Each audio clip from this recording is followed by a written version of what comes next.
She sat in the cab of a truck that smelled like wet cardboard.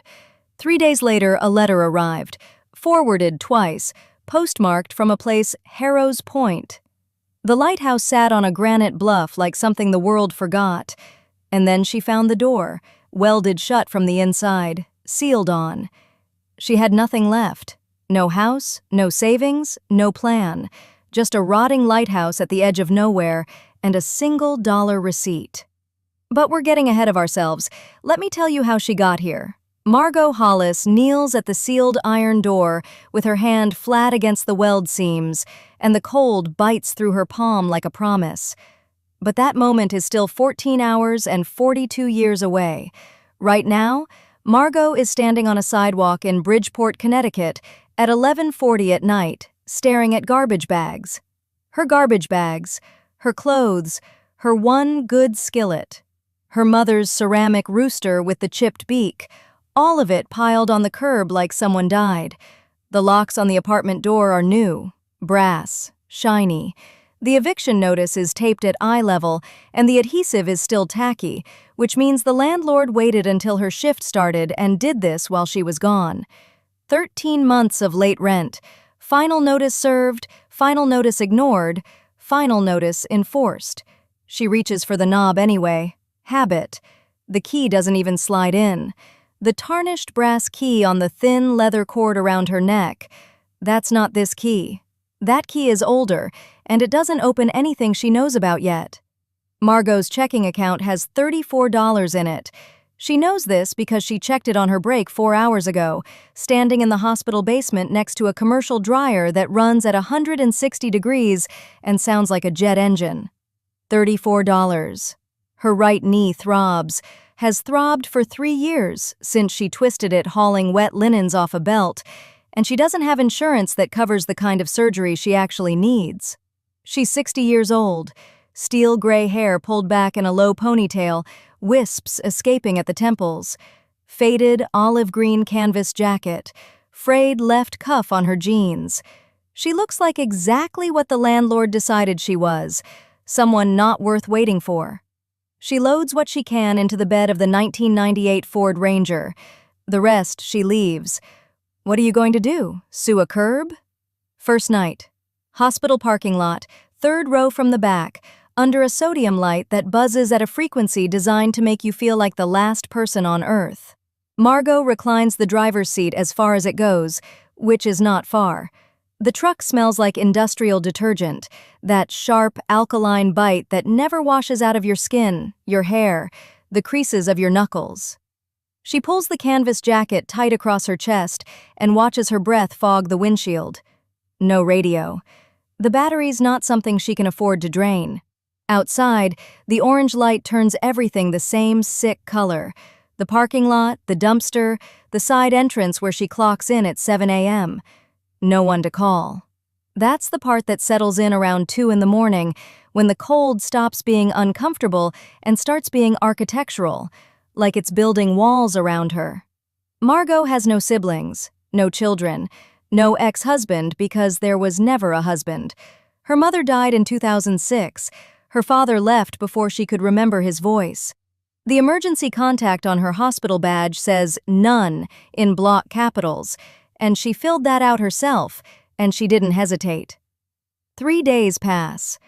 Here's what survival looks like when you're 60 and sleeping in a pickup. You shower in the hospital locker room at 6:45 before anyone else arrives. You eat peanut butter crackers from the vending machine on the 2nd floor, the one nobody uses because it's next to the chaplain's office, and people are superstitious about that. $1.25 per pack. You do the math. $34 minus gas, minus crackers, minus the coffee you allow yourself once, and the number shrinks like a countdown. Your coworkers ask nothing because you volunteer nothing. Marcy in the laundry room says, "You okay, Margot?" Exactly once, and Margot says, "Fine." And that is the entire conversation. The quiet machinery of poverty is this: you keep moving so no one sees you've stopped. On the 4th morning, Margot clocks in, and the front desk receptionist, a woman she's spoken to maybe 6 times in 4 years, waves her over. There's a letter. It's been forwarded twice. The first forwarding sticker is from her old apartment. The second is from a P.O. box she canceled 2 years ago. The envelope is legal-sized, cream-colored, and postmarked Harrow Point, Maine. She opens it in the break room with a plastic knife because her hands are shaking and she doesn't trust her fingernails. Probate attorney. A woman named Bess Calloway has died. Margot Hollis is named as sole beneficiary. One asset, a decommissioned lighthouse on Graver's Head, Harrow Point, Maine. Condemned by the county. $14,000 in back property taxes. Demolition scheduled in 90 days. Plus $1 in cash. And the letter explains this with a footnote that says, "So the bequest is legally binding under Maine statute." $1. A condemned lighthouse. $14,000 in debt she didn't ask for. Margot reads it 3 times. And on the third read, the name cracks open like a window in a room that's been sealed for decades. Bess Calloway. The boarding house on the bluff. The summer of 1982. Margot's mother Diane working as a cook. Potatoes and cod and blueberry buckle for the guests. The smell of salt and kerosene. A woman with enormous hands and a voice like gravel over velvet, showing an 18-year-old Margot how to trim a wick on a hurricane lamp. Holding Margot's fingers steady around the brass wheel, saying in that voice, "Light doesn't care who lit it, Margot. It just goes where it's needed." That was the last good summer, before Diane got sick, before the jobs ran out, before Margot learned that the world doesn't collapse all at once. It just stops holding you up, one hand at a time, until you're standing on nothing and pretending it's solid ground. She hadn't thought about Bess Calloway in 42 years. Now the woman was dead, and she'd left Margot a ruin. There was no decision to make. That's what people don't understand about rock bottom. It's not that you become brave. It's that the word risk stops meaning anything. You can't lose what you don't have. Margot sits in the hospital parking lot reading the probate letter for the 3rd time, the name Bess Calloway surfacing from 42 years of silence, and she turns the key in the ignition. Margot's truck crests the last hill on Route 1, and Harrow's Point appears below. 400 people clinging to a coastline that's trying to shake them off. And I mean that literally. The ocean has been eating this town for decades. You can see it from up here, the way the road curves around gaps where the shoulder used to be, the way the seawall down by the harbor has been patched so many times it looks like bad dentistry. Harrows Point, Maine. Population 400 and shrinking. The kind of place where the only businesses left are a bait shop, a single gas station with 1 working pump, and a post office that's open 3 days a week. Lobster traps stacked like cairns along every fence line, except half the boats they belong to don't go out anymore. Boarded storefronts on what used to be Main Street. A hardware store, a diner called Gulls, a gift shop with sun-bleached postcards still visible in the window. The kind of town that doesn't die all at once. It just gets quieter, year by year, until one morning nobody's left to notice. Margot's F-150 rattles past the harbor and turns onto Lighthouse Road, which is a generous name for what's basically a gravel suggestion running along the top of a granite bluff. Half the road is washed out. Seriously, there's a section where the ocean took a 12-foot bite out of the shoulder, and somebody put up a single orange cone like that's going to handle it. The truck lurches through a pothole deep enough to baptize a cat, and Margot grips the wheel with both hands, those strong forearms tensing under the sleeves of her faded olive-green canvas jacket. The tarnished brass key on its leather cord swings against her sweatshirt with every bump. Then the road ends, and there it is. 40 feet of stone tower rising from a granite bluff like a broken finger pointed at the sky. The Harrows Point Light. Attached to it, a keeper's cottage. Single-story, fieldstone walls, a roof that's given up in at least 2 places. Windows boarded with plywood so warped it's pulling away from the frames. The lantern room at the top of the tower is dark, has been dark for 11 years, according to the probate paperwork. No glass left up there, just the iron framework open to the weather like a rib cage. The ocean is right there, 50 feet below the bluff, hammering the rocks with the kind of patient violence that never gets tired. The sound of it fills everything, Not a crash, not a roar, but a constant low percussion that you feel in your sternum. Margot stands in front of it, pale gray-blue eyes taking in every crack, every sag, every board. The wind pulling wisps of steel-gray hair from her low ponytail, her right knee stiff from the drive, that faint limp as she walks closer. This is what Bess Calloway left her. This is the inheritance. Next morning, she's at the Harrows Point Municipal Office, which is a converted garage behind the fire station. June Oakes is behind the counter, petite, wiry, dark auburn hair pushed behind her ears, tortoiseshell half-moon reading glasses on a beaded chain around her neck. She's got a worn black ballpoint pen clipped to the pocket of her heather burgundy cardigan, and she clicks it twice before she speaks, like she's loading a round. The structure's been condemned since 2019, June says, tilting her head to the left the way she does when she's sizing someone up. Tax debt on the parcel is $14,000. County filed a demolition order last March. It's been continued twice because nobody wants to pay for the teardown either. She slides a folder across the counter. Inside, the tax lien, the demolition order, a structural assessment that uses the word catastrophic 3 times in 2 pages. I'm not trying to be harsh, June says, but people inherit problems out here all the time.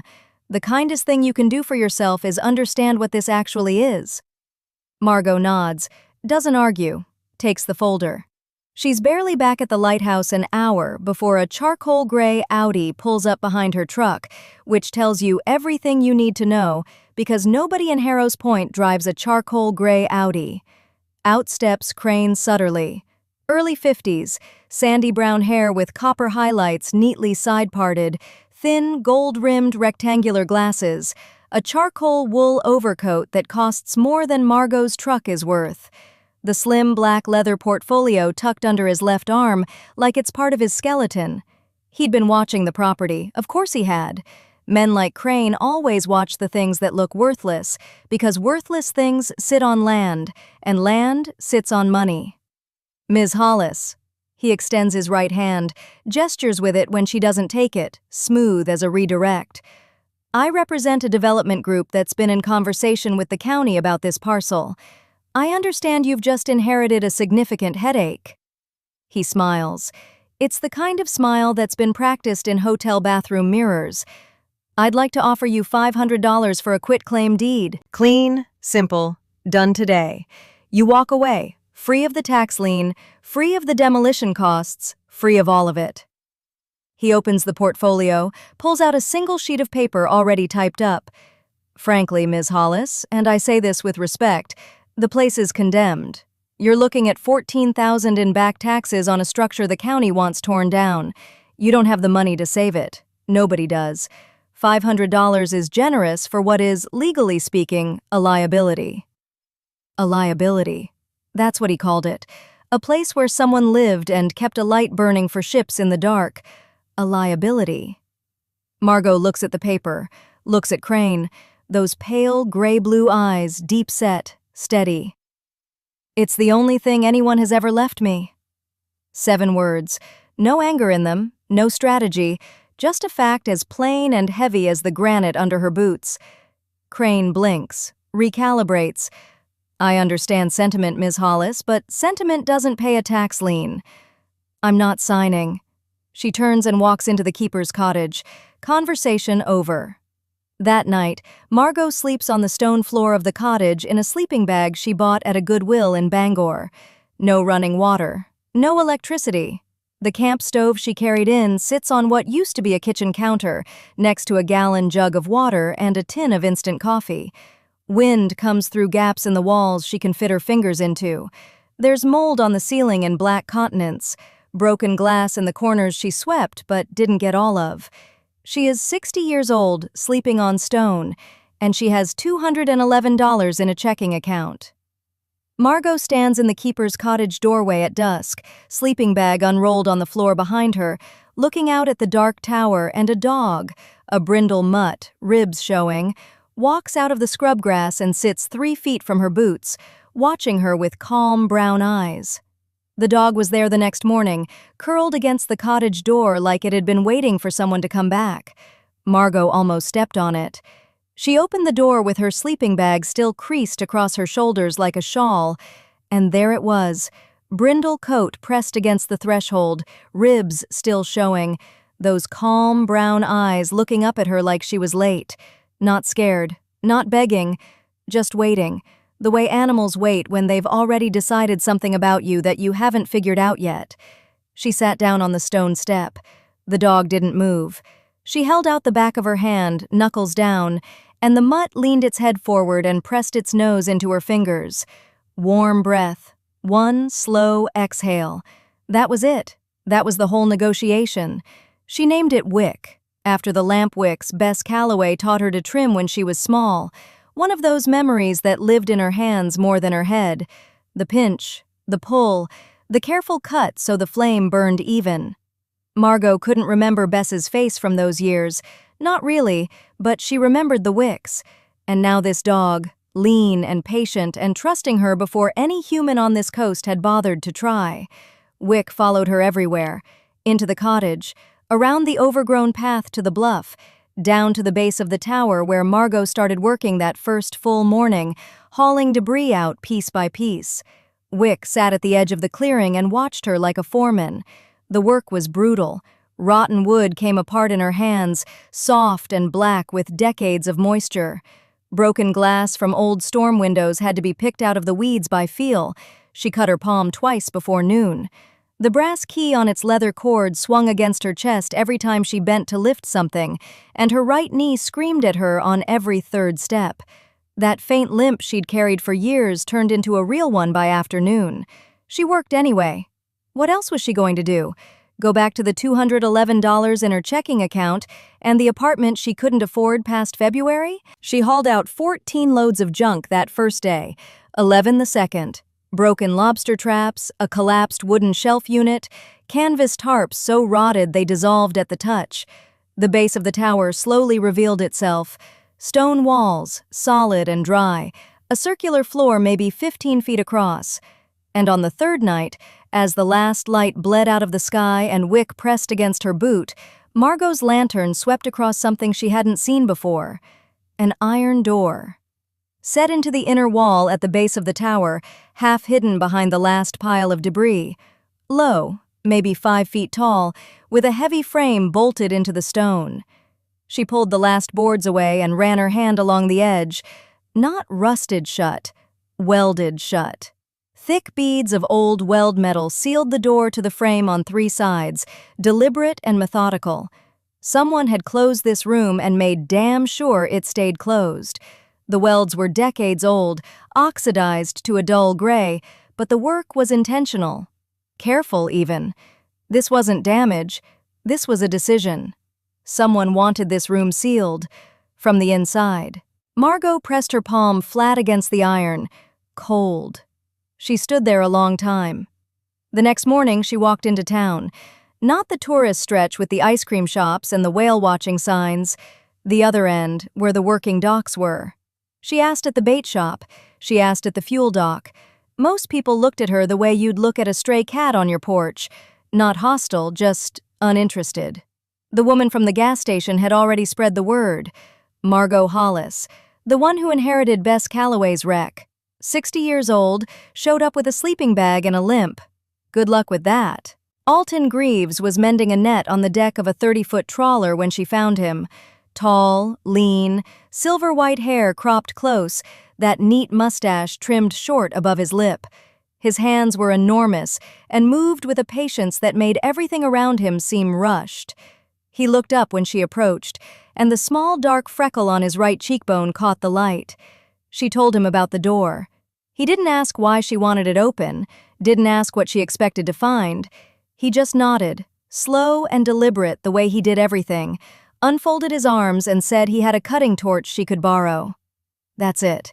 That's what genuine warmth looks like. Not questions, not advice. Just a man in a navy blue fisherman's sweater with a red bandana in his back pocket, handing you the tool you need and trusting you to know what to do with it. He brought it to the lighthouse that evening, showed her how to adjust the flame, then he left. didn't linger, didn't watch.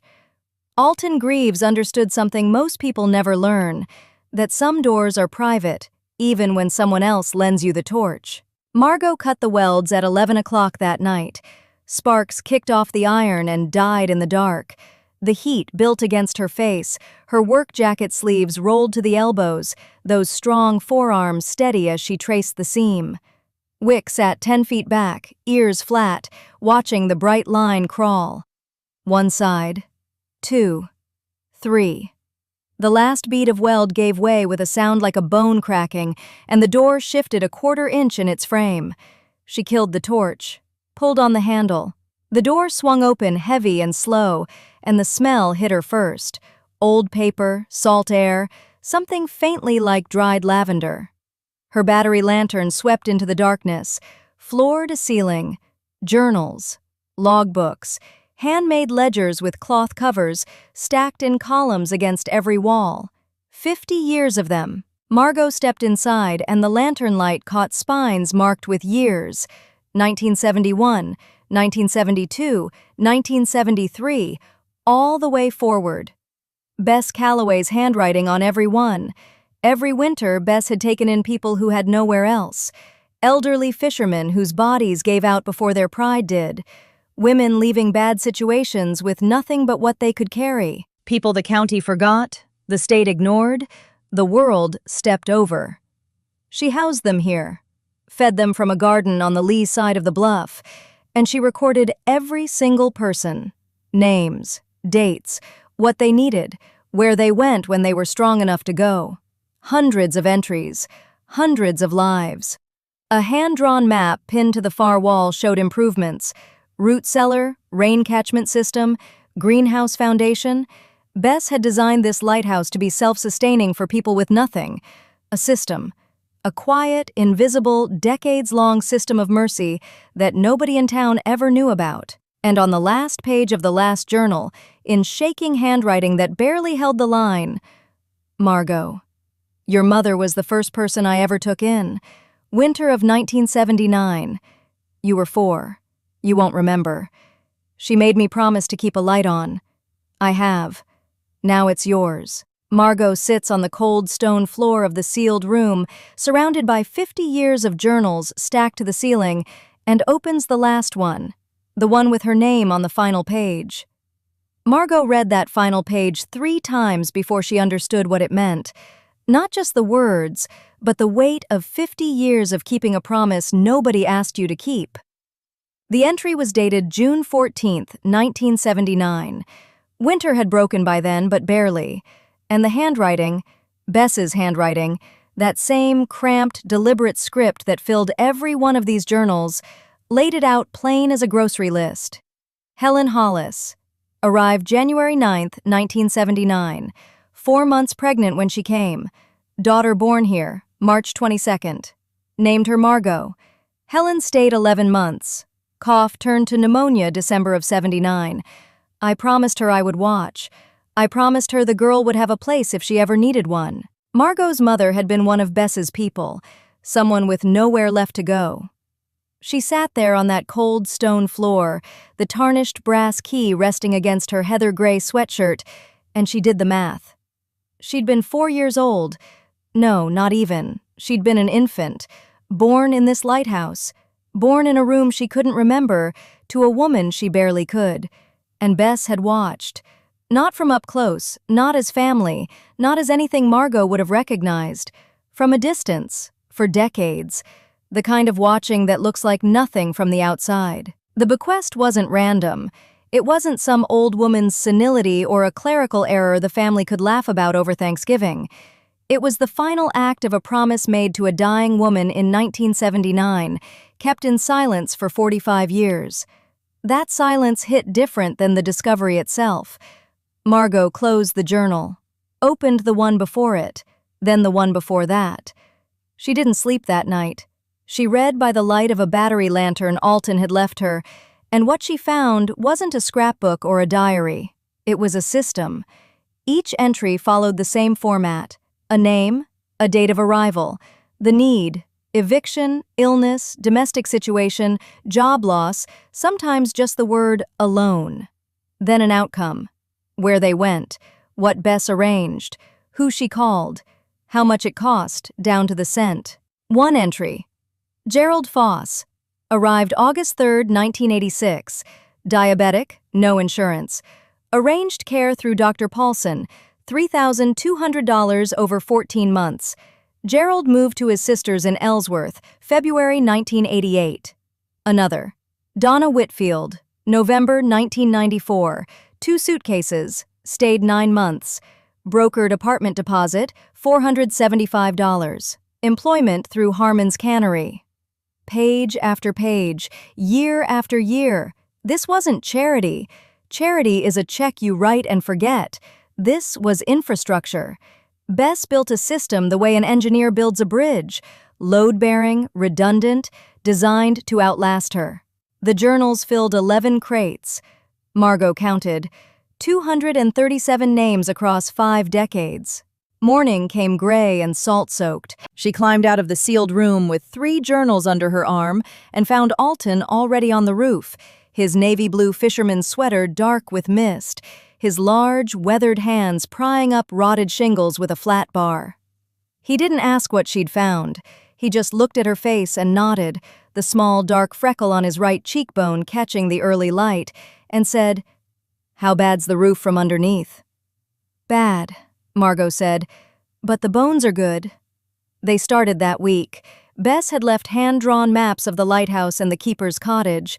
Not architectural blueprints, but close enough. Pencil on graph paper, every measurement noted, every load-bearing wall marked. Margot used them like scripture. The roofing tar cost $220 from the Marine Supply in Rockland. Window glass ran $85 for 4 panes. Alton's time cost nothing. He showed up at 7 each morning, red bandana folded in his left back pocket, and he didn't leave until the light failed. Margot bartered for the rest. She cleaned boats at the harbor for lumber, hauled lobster traps for a man named Conley who paid her in hardware, and didn't ask questions. Have you ever held something in your hands that proved someone loved you before you even knew you needed it? That's what those journals were. 50 years of proof. Proof that Margot's mother had mattered to someone. Proof that Margot herself had been seen, tracked, held in someone's mind like a candle you check on before bed. If you've made it this far into Margot's story, stay with me, because what happens next is the part I've been waiting to tell you.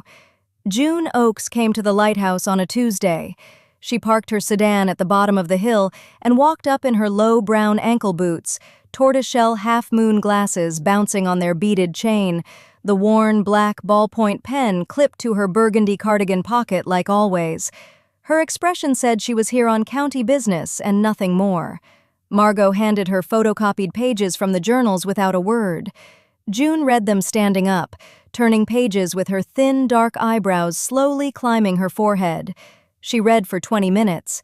Then she took off her glasses, cleaned them on her blouse, and put them back on. "The late fees," she said. "I can waive them.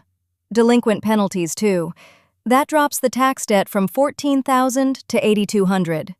Still crushing, but survivable." June's head tilted to the left the way it did when she was really listening, and she said quietly, "Bess never told anyone, did she?" It wasn't a question. Margot started making phone calls. The logbooks had addresses, old ones, decades old, but enough to start. She wrote letters. She tracked forwarding addresses through post offices and county records, and she found them. The people Bess had sheltered. Now in their 40s, 50s, 60s, a retired carpenter in Bangor named Dale Pruitt, a woman named Sandra Voss who ran a bakery 2 towns over in Camden.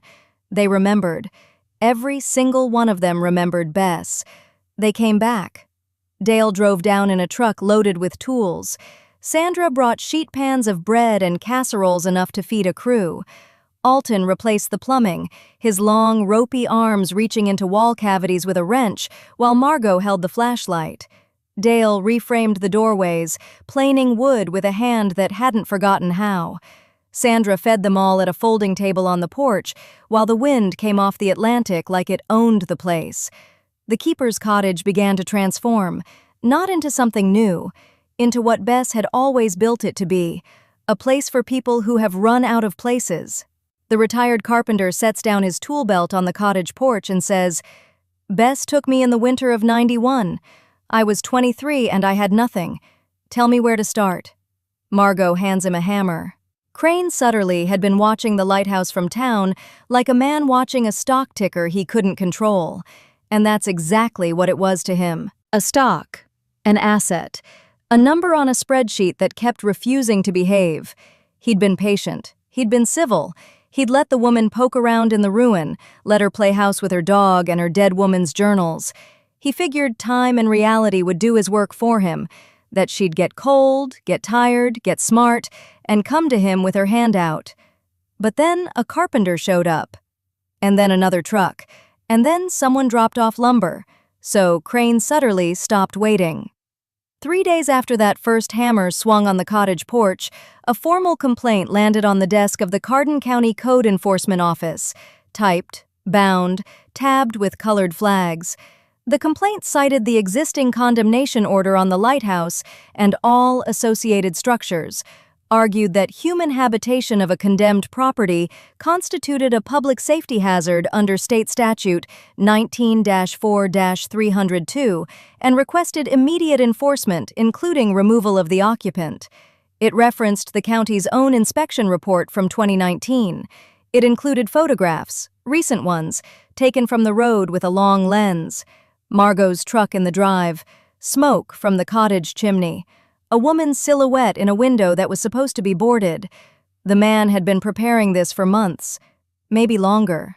The slim black leather portfolio under his left arm wasn't decoration. It was a weapon, and he kept it loaded. Within a week, Sutterly drove out to the headland himself. He parked his silver sedan at the base of the gravel track and walked up in his polished black Oxfords, charcoal overcoat buttoned against the November wind, chin slightly elevated like a man inspecting property he already owned. The pale birthmark on his right temple caught the gray light.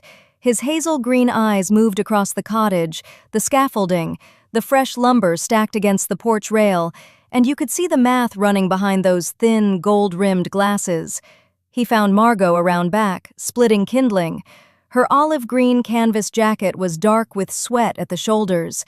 The tarnished brass key on its leather cord swung against her heather-gray sweatshirt with each stroke. She saw him coming. She didn't stop swinging. "Margot?" He said it warmly, like they were old friends. "I want to be honest with you. I've raised my offer. $5,000, cash, and I'll cover your moving costs anywhere in the state." The axe came down. Wood split clean. "The lighthouse is not for sale." He smiled, patient, kind even, the way you'd smile at someone who doesn't understand their own situation. "Then let me be more honest. I can go to 20,000. He let that number sit in the salt air. "Margot, you're 60 years old, sleeping in a ruin. $20,000 is a fresh start, a deposit on a real apartment, 6 months of breathing room. I'm not trying to take anything from you. I'm trying to give you a way out of a situation that has no future." Here's the thing about Crane Sutterly. He genuinely believed every word of that. In his mind, the headland was worth $2 million developed. Condos, a boutique hotel, maybe a restaurant with a view that justified $40 entrees. He was offering Margot 1% of that value, one lousy percent, and in his head, that made him generous, magnanimous even. He was the reasonable man offering the unreasonable woman more than she deserved. Margot set the axe head down on the stump. She looked at him with those pale, gray-blue eyes, deep-set, unblinking, sunlines fanning out from the corners. "The lighthouse is not for sale." 5 words. Same 5 words. Conversation closed. So Sutterly shifted tactics, because men like Crane Sutterly always have another page in the portfolio. He contacted the State Historical Commission, not to preserve the lighthouse, oh no, but to argue that Margot's amateur renovations were damaging a historically significant structure, and that her occupancy should be blocked on safety grounds. He filed the request on a Tuesday. By Thursday, he'd found something better. A lien. An old one. Bess Alder had ordered materials in 1993, roofing tin, copper flashing, marine-grade caulk, from a supply company in Harwick. The bill came to $3,200. Bess, for whatever reason, had never paid it. Maybe she forgot. Maybe money got tight that year. Maybe she was too busy quietly housing people nobody else would take to worry about an invoice. The debt had been sold twice, buried in a filing cabinet at a collections agency that barely existed anymore. Sutterly found it, bought the lien for exactly $3,200 from a creditor who couldn't believe his luck. And just like that, Crane Sutterly owned a piece of Margot's future. He filed for foreclosure on a Friday afternoon. The paperwork was immaculate. The timeline was brutal. 30 days. Margot had 30 days to satisfy a $3,200 debt she didn't know existed on a property she'd owned for less than 2 months. And if she couldn't pay, the lien holder, Sutterly, could force a sale. She had $211 in her checking account. No lawyer, no income. The county wasn't going to help her. Half the board wanted the headland cleared for development anyway. The code enforcement complaint was already working its way through the system. The Historical Commission inquiry would take weeks to resolve, and in the meantime, the clock was ticking. 30 days, $3,200. A man with resources on one side, a woman with a brass key and a dead woman's journals on the other. Now, if you've made it this far into Margot's story, I need you to stay with me, because what happens next is the part that matters. Not the legal filing, not the dollar amounts, but what a person does at 2 in the morning when the math doesn't work. Margot sits alone at the kitchen table in the half-restored cottage at 2 a.m., the foreclosure notice flat in front of her, Wick asleep at her feet, and she stares at the phone with the lawyer's number Sutterly left and nearly dials it. The next morning, Margot found what she needed, not in a phone call, but in a journal she hadn't finished reading. She'd set the phone down sometime around 3, never dialed. Wick had shifted against her ankle, warm and breathing slow, and that small weight had been enough to keep her hand flat on the table instead of reaching for Sutterly's card. By dawn, she was still sitting there, the foreclosure notice curling at its edges from the humidity, and the journal, Bess's 3rd volume, the one with the water-stained spine, was open to a page she'd skipped 2 weeks ago because the ink had bled and she thought it was illegible. It wasn't illegible, she just hadn't tried hard enough. The entry was dated June 14th, 1982, the summer Margot turned 18, the summer she'd spent 6 weeks at the boarding house on the bluff because she had nowhere else to go, and Bess Hollis had sent a letter, not to Margot but to the county office, saying she had a room and a purpose for the girl. Bess wrote about a Tuesday, a quiet one. She wrote about watching a young woman with broad shoulders and a square jaw kneel beside the parlor lamp and trim a wick for the first time. The girl's hands didn't shake. She trimmed it even, lit the match on the first strike, and adjusted the flame without being told how high it should go. Bess wrote, "She has her mother's hands. Steady.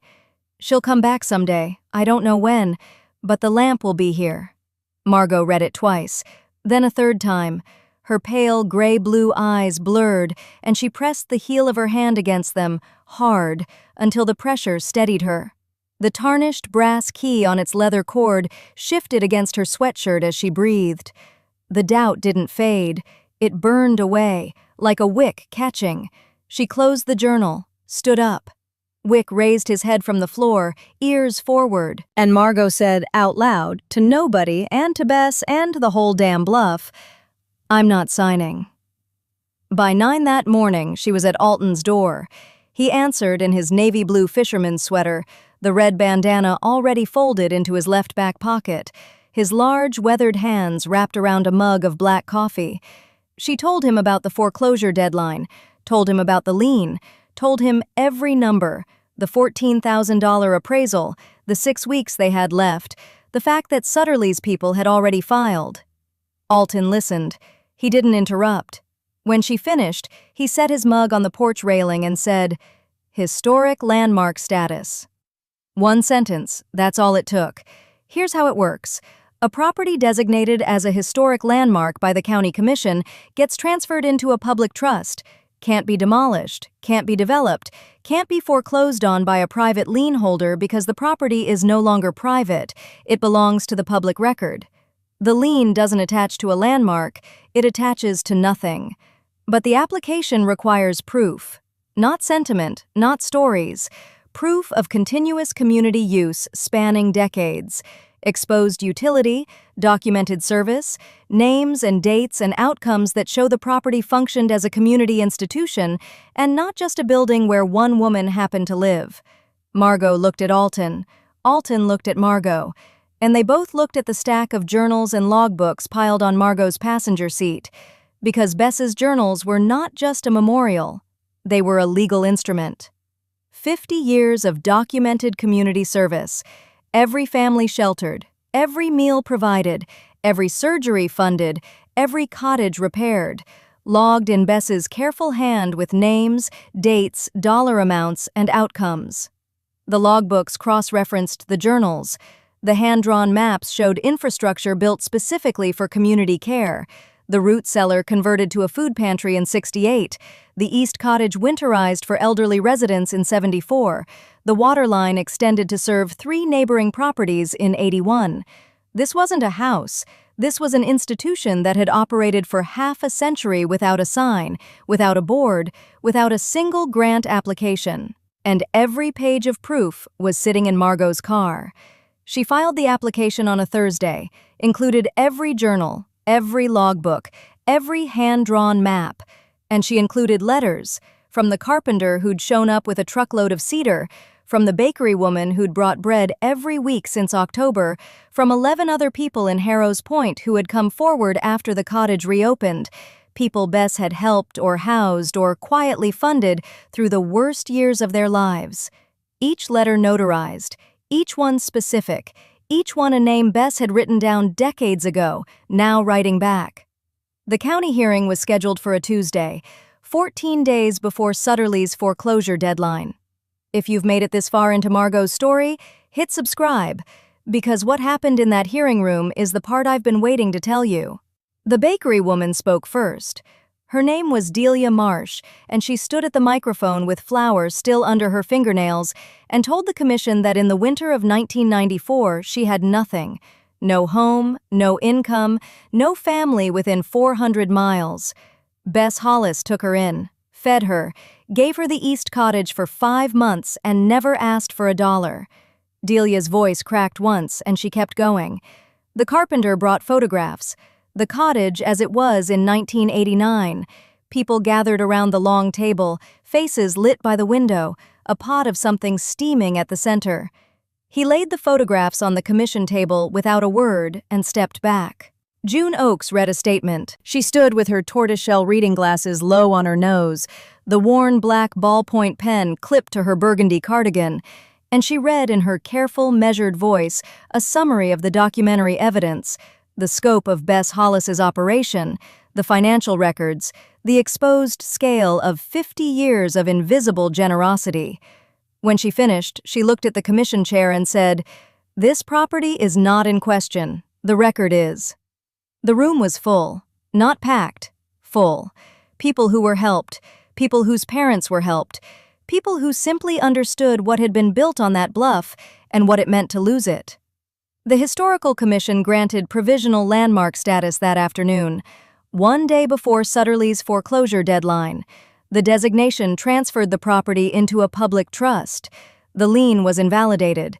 Every piece of paper Crane Sutterly had filed became worth exactly what that property had been appraised at by people who couldn't see what it was. Nothing. And Sutterly was there. Standing in the back of the hearing room in his charcoal gray overcoat, his slim black portfolio clutched under his arm, his pale hazel green eyes behind those thin gold-rimmed glasses fixed on the designation order like it was written in a language he'd never learned. Both hands came up, clutched his forehead. He didn't shout, didn't threaten. He just stood there, mouth slightly open, trying to do the math on something that didn't have numbers. He told Margot she'd thrown away a fortune for a ruin, but his voice had no edge, just confusion, pure, baffled confusion, like watching a man try to weigh smoke. Margot stood in the hearing room, her steel-gray hair wisping at the temples, the brass key resting against her sweatshirt, and she told him quietly, "It was never a ruin. It was a light that somebody kept on." Sutterly left. The portfolio was closed. 5 years passed, and if you drove up Route 1 past Harrow's Point and took the gravel road all the way to the bluff, you'd see it. The light was on. Not a flicker, not some half-dead bulb buzzing behind cracked glass. A real, steady, warm beam cutting across the dark water the way it was always supposed to. The stone tower had been repointed, every joint between those hand-cut granite blocks cleaned out and packed with fresh lime mortar by a crew Alton supervised himself. The keeper's cottage, the one that had been nothing but rot and collapsed ceiling joists when Margot first walked through it, stood rebuilt. New roof, new plaster, the original pine floors sanded and sealed because Alton refused to cover them with anything modern. The lantern room at the top of the tower held a restored fourth-order Fresnel lens, donated by a maritime museum in Bath that had 3 of them in storage and no room for a fourth. It wasn't guiding ships anymore, hadn't been a navigational aid since 1971, but from town, from the harbor, from the windows of the diner on Main Street, you could see it. For the first time in decades, the light at Harrow's Point was on, and people noticed. Here's what Margot built with it. The keeper's cottage operates as a transitional home. 11 residents at a time, that's the capacity, and she won't stretch it to 12 because Bess's journals were specific about never overcrowding a shelter.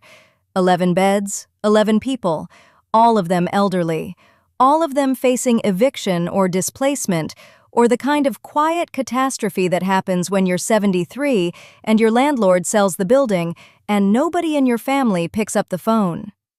Margot founded a small nonprofit to run it. She named it the Alder Light Trust, after the trees Bess planted along the bluff path and the beam that sits above them. Operating cost? $620 a day. That's food, heat, maintenance, a part-time nurse 3 days a week, and the insurance. Annual burn? Just under $227,000, covered by a $240,000 grant from the State Historical Trust, which came through because of the landmark designation Sutterly tried so hard to block, and the rest filled in by small donations. $5 here, $20 there, $100 from the hardware store owner every Christmas. The math works. Barely, but it works. Alton maintains the building. His hands, those large, weathered hands with the faint birthmark on the inside of his left wrist, still do the work. He's 68 now. Slower, more deliberate than ever, which is saying something for a man who was already the most deliberate human being on the coast of Maine. He replaced every window in the cottage himself, sanded every sill. The red bandana still lives in his left back pocket, and he still pulls it out to wipe his forehead after every task like it's a ritual. June Oakes sits on the board. She drives up from town every Tuesday with her tortoiseshell reading glasses on their beaded chain and the black ballpoint pen clipped to her burgundy cardigan, and she reviews the books, signs the checks, and argues with Margot about the budget in a way that sounds like fighting, but is actually the most functional friendship either of them has ever had. Every November, on the anniversary of Bess Hollis's death, they open the logbook. It's a new one now. The originals are preserved in acid-free sleeves in the archive room, but the system is the same. Names, dates, what they needed, where they went. Margot writes each entry by hand, the same way Bess did, because some things shouldn't be typed. This year, there are 9 names. Last year, there were 11. The year before, 8. Every one of them a person who had nowhere to go and found a door that opened. Margot is 65 now. Her steel-gray hair, streaked with that faded ash blonde, is thinner at the temples but still pulled back in the same low ponytail with the same plain black elastic. The tarnished brass key still hangs on its leather cord against her heather-gray sweatshirt. Her right knee is worse, the limp is more pronounced, and on cold mornings she grips the railing going down the cottage steps with both hands. But she doesn't complain. She never complained. That's not what Hollises do. Wick is old, gray-muzzled, slow to stand, his hips stiff in the way that makes you hold your breath every time he gets up. But he still sleeps at the cottage door. Every night, same spot, like he's guarding something he decided was his before anyone asked him to. Margot's routine hasn't changed in 3 years. She walks the bluff every morning, even when the wind off the Atlantic is sharp enough to make her eyes water. She checks the light every evening, climbing the tower stairs with that forward-leaning posture, one hand on the iron railing, counting the steps the way Bess must have counted them. And before bed, she reads 1 page of Bess's journals. Not for information anymore. She's read them all, 3 times through.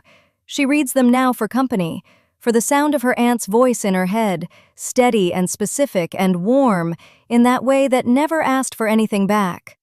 Now here's the part I've been waiting to tell you. A car pulls up the gravel road on a Tuesday in March. Old sedan, rust along the wheel wells, a duffel bag visible through the back window. A young woman steps out. She's been sent by a county social worker in Rockland who heard about the place from a colleague who heard about it from a resident who stayed here 2 winters ago. That's how it works. No billboard, no website with stock photos, just one person telling another person there's a door. Margot meets her at the front step. Wick lifts his gray head, studies the stranger, and sets his chin back down. That's approval enough. Margot doesn't ask for a story, doesn't ask for paperwork. She reaches into the pocket of her olive green canvas work jacket and pulls out a brass key. Not the original. That one stays on the leather cord, always against her chest, always warm from her skin. This is a copy, 1 of 11. She puts it in the young woman's hand and says, "The room is yours for as long as you need it." 7 words, no conditions attached. The light is still on. The logbook is still open. Someone is always keeping it. And if you've ever been the person with nowhere to go, maybe that matters more than you think. The legacy isn't the building. It isn't the grant money or the landmark plaque or the restored Fresnel lens throwing its beam across the water. It's the act of keeping a promise no one asked you to keep, for someone who may never know you kept it. That's the only wealth that matters. The narrator tells us the light is still on, someone is always keeping it, and if you've ever been the person with nowhere to go, maybe that matters more than you think.